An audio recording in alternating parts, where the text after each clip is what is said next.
So for a few minutes, I'd like to take a look at what's going on in Italy and Greece and make some comparisons with the Occupy Wall Street movement here in the U.S. In all cases, it started by people who feel powerless, living in a system controlled by the most wealthy and powerful, the 1%. They feel the only thing they have left is their voices and their dedication to protest. And many continue to question whether or not their actions will be enough to bring about the change they're looking for. Well, let's talk now to Charlie McGrath, founder of WideAwakeNews.com. Hey there, Charlie. Do you think those comparisons are fair ones between what's going on in Italy and Greece and what's going on here in the U.S.? Absolutely. I mean, absolutely. It's a bankster protest. And I think once the Occupy movement realizes that, that they are protesting against the same people that the Tea Party movement was protesting against, since 2008. That parallel needs to be drawn, and it needs to be shouted from the rooftops, because the Occupy movement here, is talking about going after the too big to fail firms on Wall Street. The Tea Party movement is talking about too much government.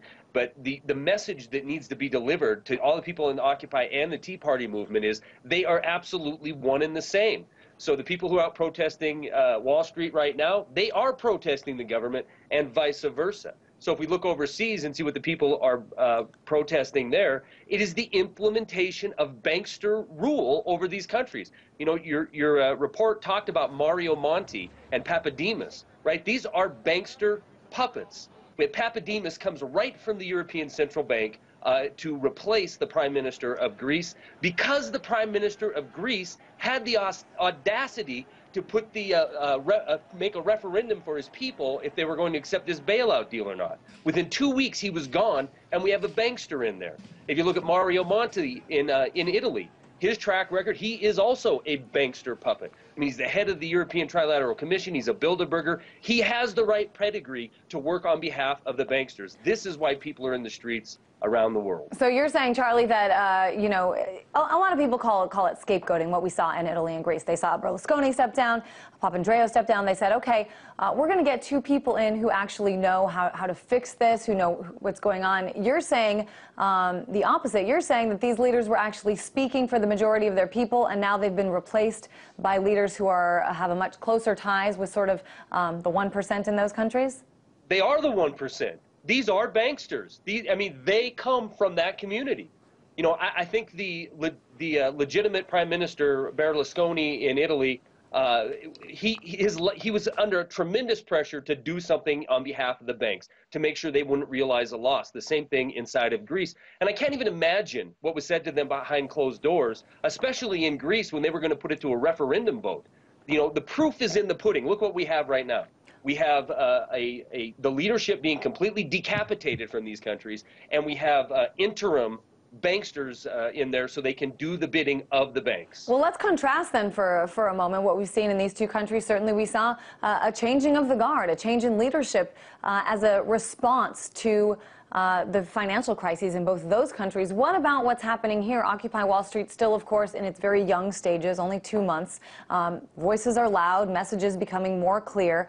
Sure. What about how our government here in the United States has been responding to that? In some respects, a lot of people in the alternative media community don't like the word democracy, but in some respects, Europe is more of a democracy. They have more of a democratic situation going on in Europe than we do here. They don't have to worry about decapitating leadership in the United States because they've already co-opted our government. We had 535 members of Congress between the House and the Senate. And what are we talking about today? We're talking about this super committee of 12 slashing and burning the budget.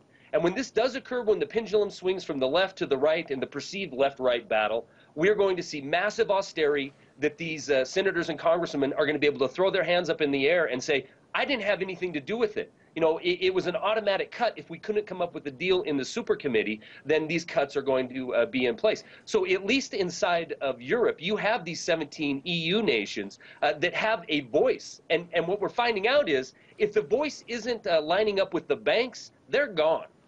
Let's talk about the super committee. I mean, in some senses, the super committee came about because the left and the right, as you say, seem to have a little bit of trouble first raising the debt ceiling, dealing with budget issues. So the super committee is formed. A lot of things that we've seen happen, especially in the last year or so, have happened as a result of perceived crisis here in this Yes. country. And I know you've spoken about this a little bit, the result of, crisis governing. Talk a little bit about what you see as some of the biggest issues with this. Okay, well, great point, and you're absolutely right. For 3 years, we've been dealing with this governed by crisis. We're not a republic.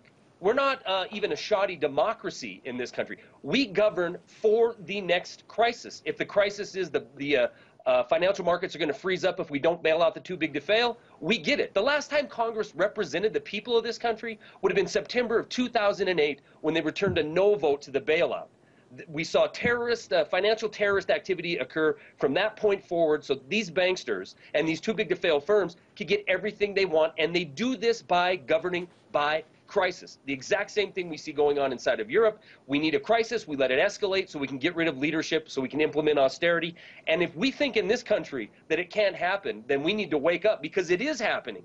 We don't have representation anymore. That is why people are in the streets. That is why people are so frustrated. And we have, unfortunately, a mainstream media that's in the back pocket of these corporations that are not showing that message of the Occupy movement. They're picking the least eloquent person they could possibly find to put in front of a camera, and then they're making all kinds of puns and jokes about these people. But it isn't a joke. Main Street is literally withering and dying on the vine in this country and in Europe, and people really do feel like they have no other alternative. If they want a redress of their grievances, they're going to have to take to the streets.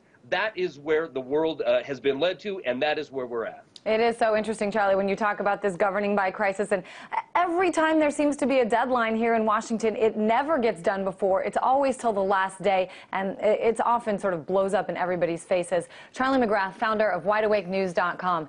Thanks so much. Thank you.